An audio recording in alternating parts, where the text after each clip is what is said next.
to the Dignity Dialogue with your host, Joe Kiedinger. Hello, everyone. I am Joe Kiedinger. This is another Dignity Dialogue, and I am so excited. I am thrilled, with every guest I have for all different reasons. And this guest, I am super thrilled with. I have the privilege of introducing you to Dr. Donna Hicks, who has been a huge mentor to me. She doesn't know this because it's all through her writing. But she's been a huge mentor in the mission of spreading dignity in the work we do with Dignify to the hundreds of people that we have the privilege of being able to work to on a year-to-year basis, growing to thousands. And it's because of her groundbreaking work in dignity. She is the author of 2 books, Dignity, Its Essential Role in Resolving Conflict. And she has just released a new book, which is outstanding. And those of you who follow me know this because I tell you to buy this book, Leading with Dignity, How to Create a Culture that Brings Out the Best in People.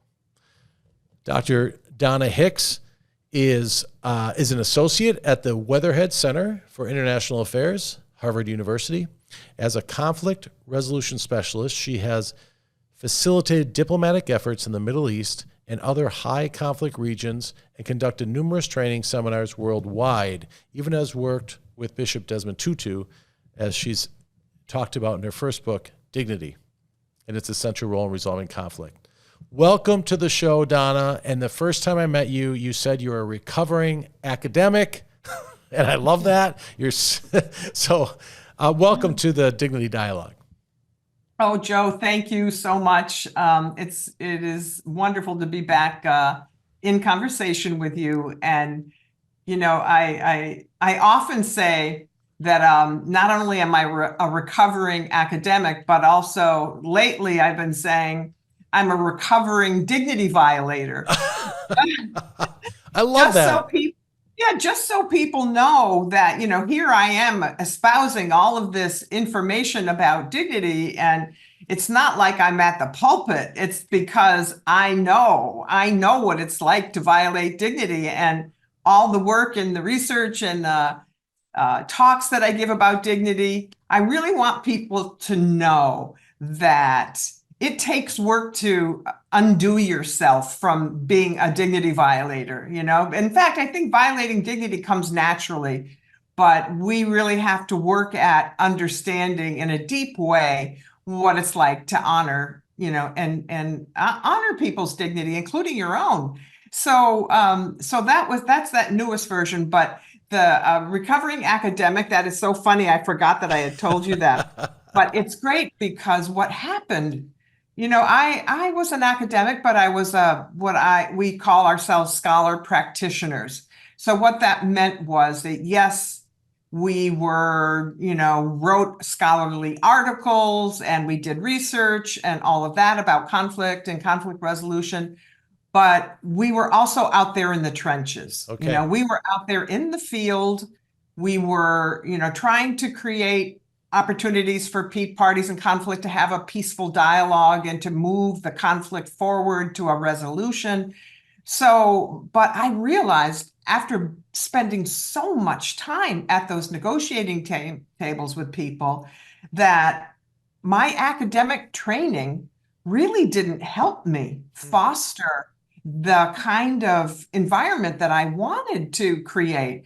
Because, in academia, when we write a paper, let's say, we have to take ourselves out of it. We never say, I believe this or I believe that. Sure. It's always like, objectifying things and getting the research and citing the research. And when I realized that I had stumbled upon this dignity issue in the conflict resolution work that I did, I knew, Joe, I knew I wasn't going to be able to write about this like an academic, I knew that if I was going to convey what I experienced and what I learned from all of these parties and conflict, I had to tell stories and not make a very clean, tight research agenda. And no, I had to tell people what I went through and what I experienced other people going through. So you know what I did? I actually went and took some classes in journalism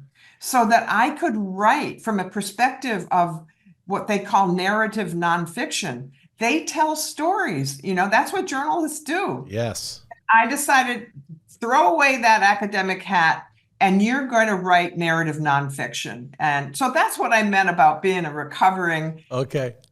academic, because it didn't serve my purpose of trying to end the massive suffering in the world that I experienced being a conflict resolution specialist. So I have to ask, so how does one become, not become like the education, but you stumbled into dignity. So how did you stumble into dignity while in this world of conflict management? And how did you get to the international stage of having these big conversations with the likes of Bishop Desmond Tutu? Like, what were I know we kind of stumble into success sometimes, right? By just showing up. So you obviously kept showing up, and just tell us a little bit about that story. Well, actually, my education prepared me for my PhD, prepared me to do international conflict work. I majored both in psychology and in international relations, and I was really interested as a graduate student in why people choose to fight. Why do they choose to kill each other? And instead of sitting down and trying to figure out how to create peace. Okay. And so that's always been my background. And I had the great fortune of training. I did a postdoctoral fellowship with Professor Herbert Kellman at Harvard in the psychology department. And he was one of the few, maybe he was the person at the time trying to understand what he called the social psychological dimensions of international conflict. So, the international relations people, all they talked about was power and resources and self-interest. But my Herb Kellman, he was interested in the deeper human level. What was going on in these conflicts? What's the human response to these conflicts? And that's basically how I stumbled upon dignity, that I realized sitting at those tables, no matter where I was in the world, because I was in Asia, Africa, North America, South America, doing this work through the Harvard program that I was a part of. And I just saw that there were really deeply hurting people, hurting, and suffering people. And I thought, whoa, this isn't all about power. There's something else going on there. And I knew finally, after several tries to figure out the right word to use to describe this human dimension, I knew it was about their dignity. I knew it was about being treated as if you were inferior, less than, not even a human being, And that was the underlying psychological dynamic that kept all these conflicts alive. And to this day, it's the same thing, Yeah. I would argue. So that's where all that came from. I was on a pretty clear path right from the start, Joe. So, but then the path grew thicker and thicker and thicker, with all kinds of weeds and stuff, and I had to clear it. I had to clear the path in order to see how important dignity was to getting to a resolution of the conflict. Yeah. Wow. So tell the narrative of you sitting in a room somewhere in the world, and audience A is this, audience B is that, and how it just tells the story of how dignity healed. Well, it was interesting because, we would be convening these dialogues typically, and we would have on the agenda that we were trying to gain some insight into the political issues that divided them, and try to have a kind of conversation where it wasn't adversarial, but let's have a conversation about what's kind of lying beneath. What are the human needs that lie beneath the positions that you're taking? And that was my Herb's. I say he's my Herb because he's been my mentor forever. And He just passed away last year. Oh, So, bless. and I've known him and worked with him for like 30 years. So he's like a father. He was like a father to me. But we would have these conversations about the political issues, and lo and behold, it didn't take long for these conversations to get really heated. And some of the people would get really angry and they'd push back from their chairs, from the table. And we'd all sit there and like, oh my gosh, what's going to happen here? And in my mind, I thought there's two conversations taking place in the room. There's this conversation about the political issues, but then there was another conversation happening, what I call under the table, which was all of that deep emotional, reaction to being treated so badly. And so at one point, I said to my partner, who we were co-facilitating with, I think it might have even been in Sri Lanka when we were doing work there. I said, look, we have to talk about this second conversation, this emotional tsunami that's running under the table, creating havoc.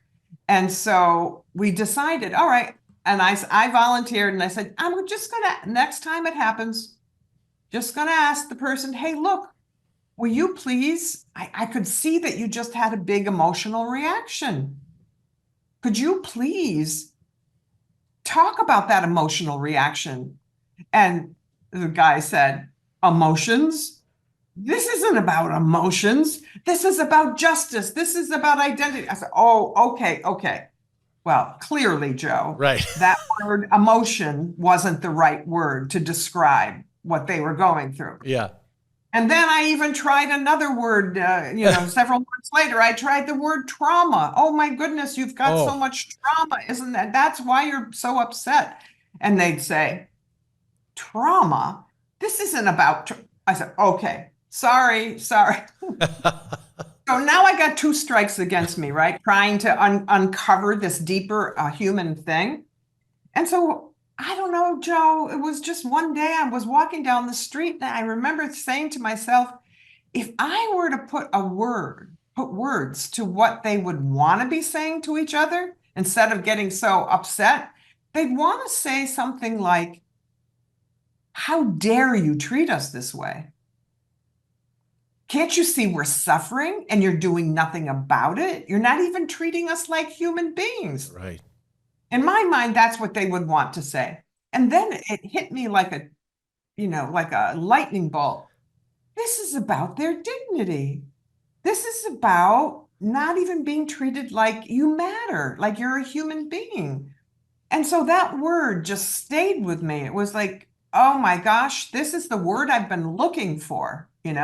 This is the word that's going to work. And then, of course, I tried it out the next time I was doing this, kind of dialogue. And when it happened, I said, oh, can we stop for a second? Because I said, I just have a feeling that what's beneath your reaction here, I didn't even say emotions. I said, your reaction.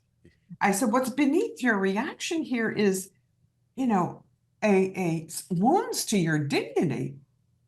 And if you wouldn't mind, we would love to hear what was behind that. What happened to you? How were you treated that you felt so strongly and reacted that way to this other participant? And Joe, it was like the floodgates opened. When I said your dignity had been assaulted, it was, yes, that's exactly what happened here. And then they went on and they say, this isn't just about my dignity, he said. This is about the dignity of all my ancestors. Sure. This is the dignity of my community. And so then we just stopped, we just stopped the dialogue. And I said, let's throw out the discussion for the moment of the political issues. Let's all of us sit here together and talk about the times that you felt your dignity had been assaulted as a result of this conflict. And Joe, it's like I said, the floodgates opened, but so did the healing begin. Because when you give them an opportunity to talk about violations of their dignity, it's like they've been seen for the first time. They feel like they've been heard. They feel like somebody's listening to them. Because when we have people tell these stories, nobody else can interrupt. Nobody else can interrupt. That person has the floor for as long as they want to have a conversation about what they've experienced and the depth of the pain and the suffering that it's created. So that's how it all happened. Wow. It was so amazing, Joe. That is so amazing. And when I discovered your article in the UW-Madison magazine, so you got your PhD from UW-Madison, and I'm a Green Bay guy, so we got Wisconsin on our side for a little bit. Green Bay. You're close to Door County, which is one of my favorite places on earth. Oh yes, we're 45 minutes to the north or south. Yeah. Absolutely. Yeah.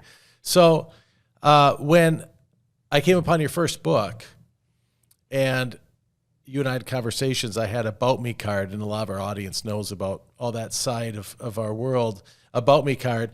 And I said, these are your top 5 motivations, right? And then you and I had a conversation. I said, could these be dignity traits? I had a pastor suggest that these could be dignity traits. Well, when I started like you're experimenting, right, with this new word, right? And I would go to these trainings to show my little tool on how you can understand each other. And I used to call them motivations, your top 5 motivations. And when I was practicing, I just said, could these be your dignity? The audience, I mean, we're talking manufacturing audience in the work world, right? Yeah. They just paused and they leaned in. It's like, whoa. It's the one thing we all of us humans can agree upon is dignity. And I love how you say when you tell your story, because I encourage our executives who we coach to tell your story when you tell your vision. So if you're going to tell your vision for your company, make sure you tell a bit of your story as to why you are the way you are. And of course, they're like, are you sure? That seems weird. Does anyone really care? And every single time, well, a couple things happen every single time. One, they either get emotional while sharing it. 2, the audience gets emotional. And you're right, they have the floor. When they start saying my story, that's why I loved hearing you say, when you tell me your story, you have the floor. No one can say I disagree. It's your story, and it's such extreme vulnerability. I know Brene Brown talks about that. When you're willing to get a little vulnerable and share what's on your heart, people lean in. And that's what you tapped into, and that's the gift you're giving the world, is the ability to be okay to talk about it. Yeah, and I mean, there's all kinds of research that shows, Joe, that human beings, we humans, when we want to try to learn something, Homer and all Homer's or the early Greek writings, they knew that they had to tell stories. They knew that human beings react to stories in a way that they get captivated by it. And that's why I said, again, I'm a recovering academic, because we lost that. We lost that beautiful art of connection, because what happens when we tell our stories, we get the empathic reaction from people who are listening, and they can relate to that part. They can say, oh my goodness, yeah. And, the first thing that goes, by the way, as you well know, when you're having a conflict with somebody is the capacity to empathize. Yes. So one of the things we want to restore in anything we do is to be able to tell that story in such a way where other people can connect to it, right? Where other people can identify with you, where other people can say, oh, gee, now I understand why this person was so upset. Yeah. But back to your use of the story with leaders, and tell me what your vision is. Visions don't just happen in isolation. Your life experience creates your vision. That's right. So, what was it about your life experience that led you to see management in this way? Let's say if it's in the corporate What was it that happened to you? And I always ask people, because I ask that question too to the leaders with whom I work. I say, take me back to your childhood. Yeah. Tell me what was going on for you then that led you to be this, on the executive leadership team of this organization. What happened? And so the minute I frame it like that, oh my gosh, they're on it. They're on it. They want to tell their story. They get excited. And then everybody else who's listening can see why this person created this whole way of thinking about leadership or about, like you said, the vision for the organization. You understand it and it makes total sense. That's why, because people react to hearing stories. Yes. They love it. Well, and they connect that then to a connection with the person. So even if the person is hard-natured, right? You got some of those folks who are very serious and deep thinking and matter of fact. When you tell your story, everyone connects with that, right? There he is. You're not going to have soft skills, but you do have a story and you are a human being. So let's have you share your story, and congratulations, you've just experienced a soft skill. Right? And I did. I'm just telling my story. Yeah, you can be hard-natured and they can be soft-natured, but we're going to lead you through a conversation of dignity, and so you can see each other as human beings and not objectify each other. Right? That's our goal. Instead of those darn salespeople, those darn engineers, those darn this, those darn that. How about their names are like, Andrea and Stan. They have a name. So I want to jump into this book. I was teasing Donna, everyone, because when she announced this book, I went out and got it. And I was starting to highlight, and this is actually my book. I started highlighting the first section, and then I said, I might as well just dip this. I just stopped because everything is so great in this book. I stopped. I just want to dip it in yellow and call it a day, but that doesn't make any sense. So I just kept it white. But I do want to focus on a couple parts of the book that are, to me, that were just, especially in this environment of having you for such a short time. You talk about 10 elements of dignity. Okay? I'm just going to read them off quickly, and everyone get the book. But you could maybe talk about one of them, okay? Or whatever your heart takes you. One is acceptance of identity, recognition, acknowledgement, inclusion, safety, fairness, independence, understanding, benefit of the doubt, and accountability. Whichever one you think is the most misunderstood that you want to really focus on, because these are, you just go. Well, what happened when I first went into the corporate world, because after my first book came out, before I even wrote that book, second book, after my first book came out, I surprisingly got calls from the corporate world, from healthcare, from education, from faith communities, all these different areas other than international conflict resolution, for which I thought I was writing that book, the Dignity book.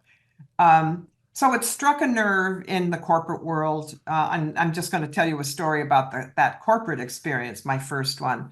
So I interviewed all kinds of employees, and I showed them that list of 10 elements: identity, recognition, belonging, inclusion, etc. And I asked them to tell me which one of those elements is violated the most in your work environment. And I'm thinking to myself, well, they're going to say fairness maybe, or they're going to say identity, I'm being discriminated because I'm this, that, or the other thing. Or inclusion, people often talk about, or recognition is also a big one. But then, to my great surprise, 80% of the respondents in those interviews, and I'm talking probably a couple of thousand people, 80% of them said safety. And I was shocked. And I said, because I explained safety, that it's both physical safety and psychological safety.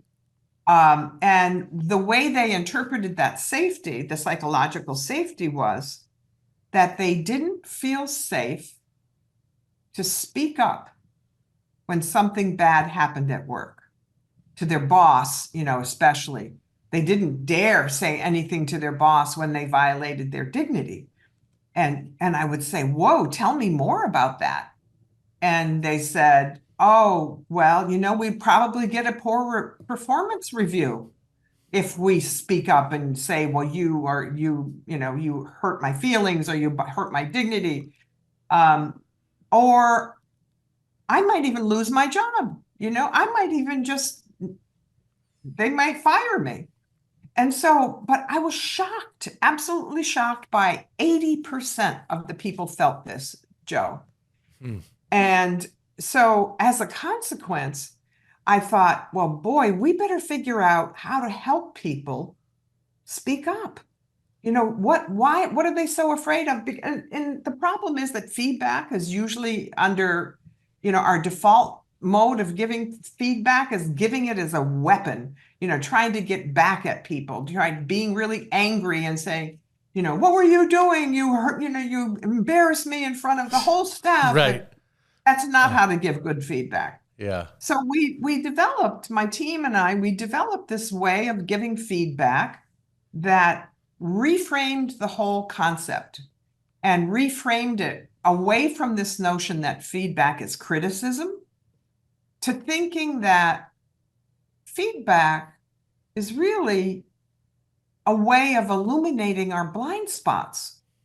Because we humans, that is 100% true, that all humans have blind spots.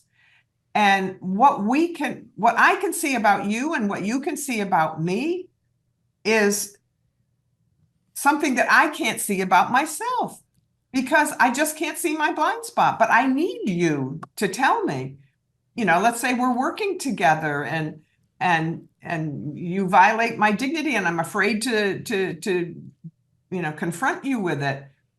Well, we have to figure out a way to reframe it and say, this is a growth opportunity.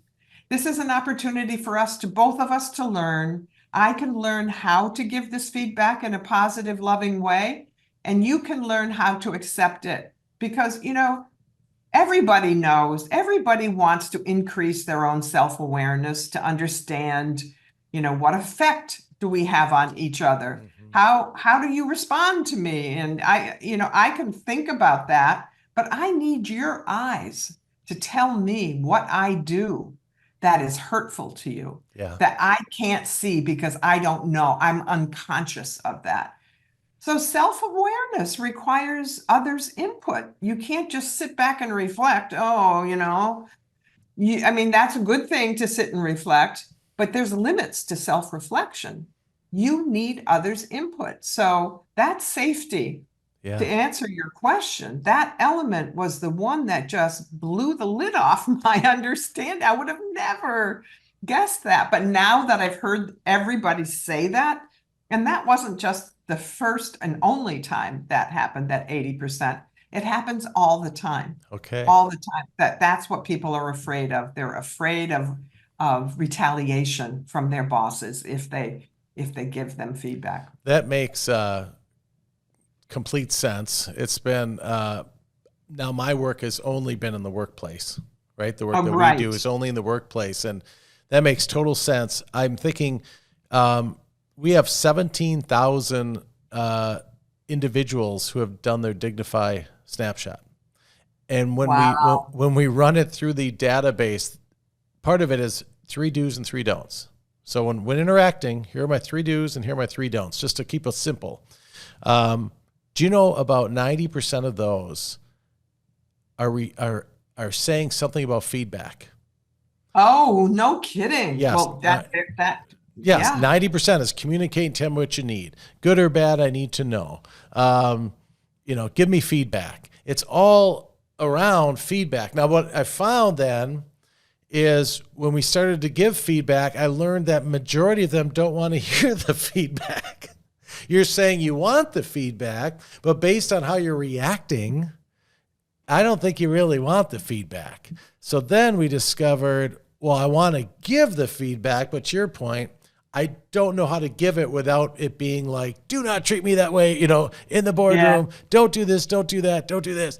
And so then we introduced the check-in system, which is automated. We're talking about emotional things over a logical conversation. So when they engage in a check-in, what I've realized is if you don't put it into a system of conversation around dignity, like this is the system. Hey, guess what? Your team is going to do a check-in, a dignity check-in every second Thursday of the month. And here are the people you're going to do Dignify check-in with. And so now the dignity traits appear. How am I doing with you? Where could I improve? Where do I do well? Hey, when I approach you, how could my approach be different? See, what I've realized is that in the journey of me discovering dignity, the golden rule, although it's a great concept to teach children, we're already doing it. Like, I don't know how to treat you any other way than I want to be treated. So treat others how you want to be treated. Well, I like you to be direct. Well, someone may not want you to be that direct, right? Then you've heard maybe the platinum rule online, do unto others as they want to be done unto. But how do I know how to treat you? That's the whole story. Like with my stepson, Alex, I didn't know. He kept pushing me away, right? Well, because he loves serious ways. He connects in a deeper connection. So we're like, okay, well then let's go up north by ourselves once a quarter and we'll talk about the universe. I can go there. I can go there if that's how to love you. I will totally go there. I will meet you where you're at. And so it doesn't surprise me, and I'm excited to hear about this idea of safety because it all comes down to dignity violations. And I use this metaphor, which I think, I'm from the north, so we have the Great Lakes, right? And in the Great Lakes, Donna, there is Lake Superior, which we all know. Legend lives on from the Chippewa down, right? We got to know about the Edmund Fitzgerald. That's Lake Superior. In that Lake Superior, in the Pacific Harbor, a natural harbor inlet that for decades families have been having their boats protected. There's a very narrow inlet, and those waves are massive in Lake Superior. And the zebra mussels invaded the Great Lakes. Do you know what a zebra mussel is, Donna? Oh. Okay, it's an invasive species that came, I think, from saltwater. And it has a little shell like a snail that it will shed its shell and move on. It becomes a host to fish, and it kills the fish because it will latch onto fish and just basically eat them while they're swimming. So the zebra mussel will shed its shell, and in this particular harbor, because of the currents, they realized that they couldn't get their boats out.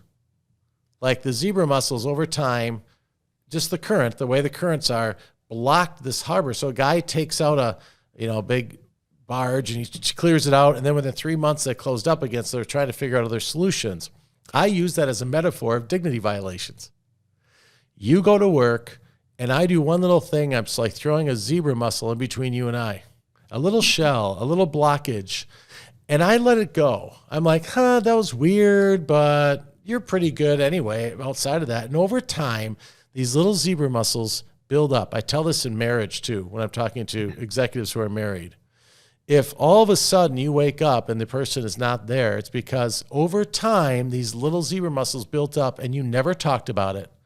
And now the harbor is blocked. And I go, you know what? I'm done. One of the parties goes, I'm done. And the other person goes, what did I do? And the other person goes, you know exactly what you did. It's like, no, I honestly don't know what I did. I've been trying to tell you for years. What did I do? Right? And this happens quite accidental. I say it's not your fault that you did dignity violations. You were unaware. But after you get done with us, it is your fault. Now you know. Look at your wife. We have them do their spouses Dignify. Look at, she has, like my wife, had respect my process. I found that out 7 years into our marriage, which we're still kind of in the honeymoon stage. She gave me, on a scale of 1 to 5, she gave me a 2.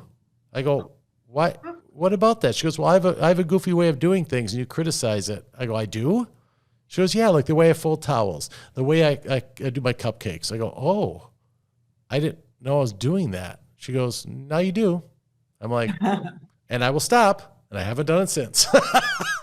But see, when we don't talk about this, these little dignity violations completely clog the harbor. And now I'm not getting my boat through. And one party goes, I know why you're not getting your boat through, because I'm done with you. And the other party's going, what did I do? No one's talking about it. So we install these dignity dialogues, these conversation through the system, and they're just hitting buttons, and the dignity gets pulled up, and they're talking about these emotional things in a logical way. It changes everything. They're like, oh, I didn't know I was doing that with you. Yep. I just did one with a client. And I go, so how can I do better? I'm doing the dignity check-in, and he has organized in his top dignity traits. I showed you mine, Donna. I don't have any green tasks in mine. And he said, could we have an agenda when we meet? And I said, we've been meeting for a year and you've never told me you'd like an agenda. He goes, well, we never did a Dignify check-in. I'm like, wow, man. And now I hit that agenda every time we meet. Just these little things we can do to help a person say, we care about you. You need an agenda. Yeah. You're right. That's a good thing to do. Not everyone needs one, but you need one. So that's what we're going to do. Now I want to jump to your part of the book. So I love that about safety, because that's reminded me of that. And it just affirms what we're trying so hard to do, to hear it from you. Can I say one thing about that before we wrap that concept up? Sure. Yeah, I think it's very important to underscore the idea that we resist feedback for a good reason. And it has to do with our evolutionary biology, the kind of inborn reactions that we have when other people threaten us. And, it's the 10 temptations to violate our own dignity and the dignity of others. That's another part of the book. Sure. But a building block of the dignity model. And what I want to say about resisting feedback is that we humans, it's part of our mental architecture that we do not like to look bad in the eyes of others. We will resist that. Looking bad, we'll even try to save face, we'll lie, we'll cover up so that we don't look bad. Because the other thing that we humans hate is conflict. We avoid coming to conflict and having a conversation about it. It's no surprise that this conversation about the agenda never came up, because the guy didn't want to put himself in a conflict relationship with you. And so the whole knowing that we are, number one, conflict avoidant. We resist feedback like crazy because we don't want to look bad. And the other important thing to remember about what it means to be human here, that we don't really know unless we study dignity, is that we hate shame. We hate feeling shamed and humiliated, which is the reaction to a dignity violation, right? Right.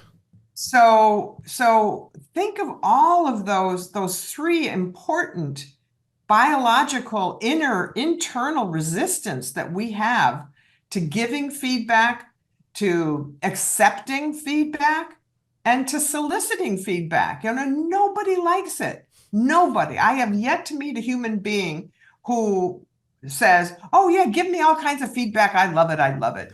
No, it's hard to hear because we're fighting that inner struggle so that we don't look bad in the eyes of the person giving. We don't want to feel shame. We don't want to, feel like we're a bad person, And so that's why when I say what we do when we try to develop feedback skills with people is we have to know what we're dealing with inside ourselves. Yeah. We have these built-in resistances. We don't like conflict. We don't like feedback, and we don't like shame. So it's a setup for avoiding feedback. Yeah. So, but once we can understand that, because what these biologists also tell us is we can reprogram ourselves. Those are default settings that we have in our brain that we inherited from our early ancestors. They're default settings, but we can flip them. We can change them, because this is why reframing it and saying, oh my gosh, this is actually a growth experience for me if I can tell Joe what it is I need when we are, in a working relationship here at the office. Anyway, so I just wanted to add that because that gives people a little more compassion for themselves, because it's not just they who are resisting feedback. It's like part of our human biology. I love So that. we have to fight that, but we have to know it first. It's like you said, you first have to know it, and then you're responsible for changing it. Right. You can't be responsible unless you know what's going on. So, Well, and man, it's hard to be human. Isn't it? And I always say to folks, I'm not here to beat you up. I'm here to wake you up. Yeah. I'm just here to share with you this information. Finally, I want to talk about this because we're running out of time. How to avoid violating dignity. Okay. And I use your number one, taking the bait, all the time when I coach. Don't take the bait. They'll say, well, this person did this and this person did that. I'm like, oh, you're taking the bait. But I just want to read these real quick. And again, just speak on any one of them. So these are the basis of the insights from evolutionary biology, which you just mentioned, the 10 temptations to violating dignity. And here they are: taking the bait, saving face, shirking responsibility, depending on false dignity, maintaining false security, avoiding confrontation, which you mentioned, assuming innocent victimhood, resisting feedback, blaming and shaming others, and gossiping and promoting false intimacy. Any of those that you'd want to just kind of highlight regarding this section about the 10 temptations to violate dignity? Well, I think taking the bait, there's a reason why you use that. Because I think it's so common and it's such a human reaction. Like, let's say, my husband and I, bless his heart, we are like a living laboratory of dignity, and we try so hard not to violate each other's dignity, but there comes a time where I'll violate his or he'll violate mine, and we take the bait and we try to return the harm. Taking the bait means you're letting my bad, let's say it's he, you're letting my bad behavior, because I'm the one who violated your dignity to begin with. You're taking the bait and trying to return the harm, getting even, getting revenge, And so once you know that this is a knee jerk, it's like the fight and flight response. It comes from a very ancient part of our brain, this kind of reaction, these emotional reactions. But so what I want to emphasize about this one is that it's really hard to stop yourself once you get on that track. It's hard to not want to get even. It's hard not wanting to, return the harm. And so, but what I talked to a neuroscientist about this, and I remember saying to her, well, what do we do? What do we do when we feel like we're getting that trigger that we're going to take the bait and return the harm and call him a jerk or whatever?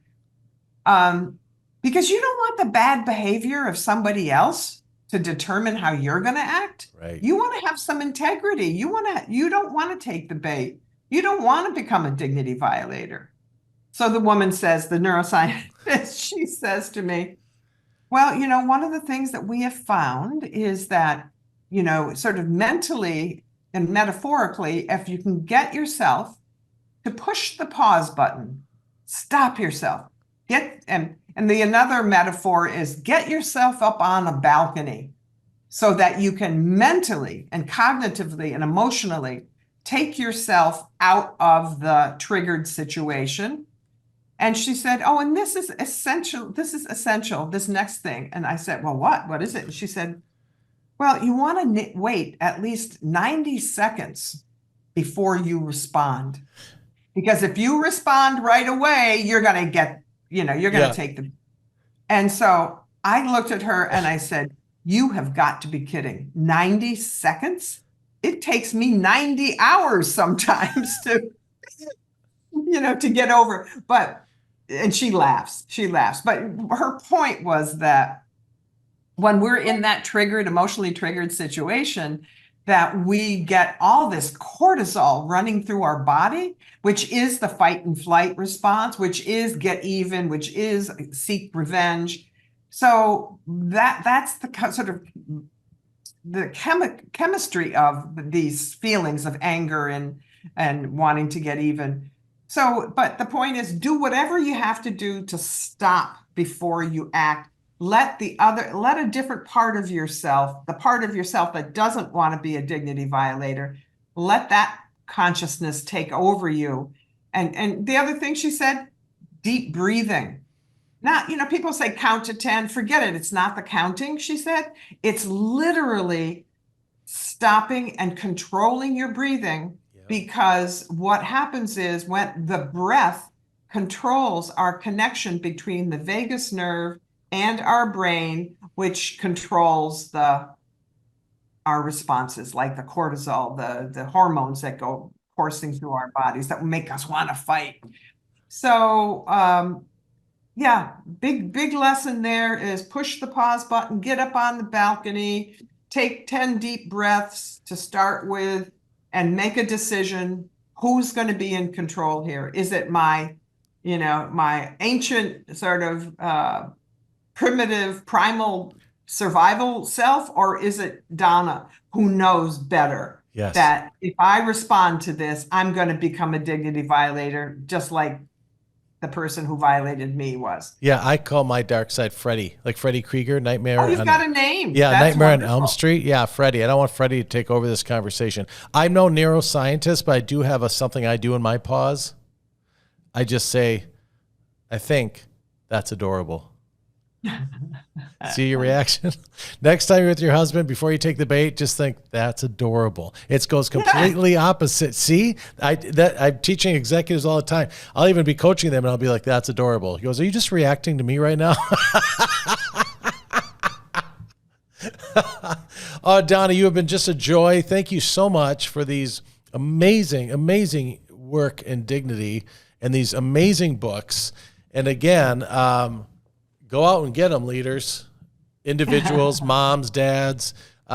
It's just a fantastic body of work, both of these books together.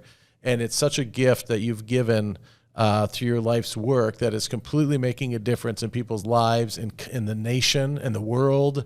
And thanks for throwing yourself out there and walking down that road. Well, you're one of my dignity partners, remember? Yeah, yes, you're doing the dignity work as well. So I'll throw that right back at you. And thank you. Thank you for doing such important, valuable work to reduce human suffering. Thank you. Oh, I accept that. That's a real gift, more than you know. All right, this has been another Dignity Dialogue with our guest, Dr. Donna Hicks. My name is Joe Kiedinger, and we'll see you next month. This has been the Dignity Dialogue with Joe Kiedinger. Talk at you later.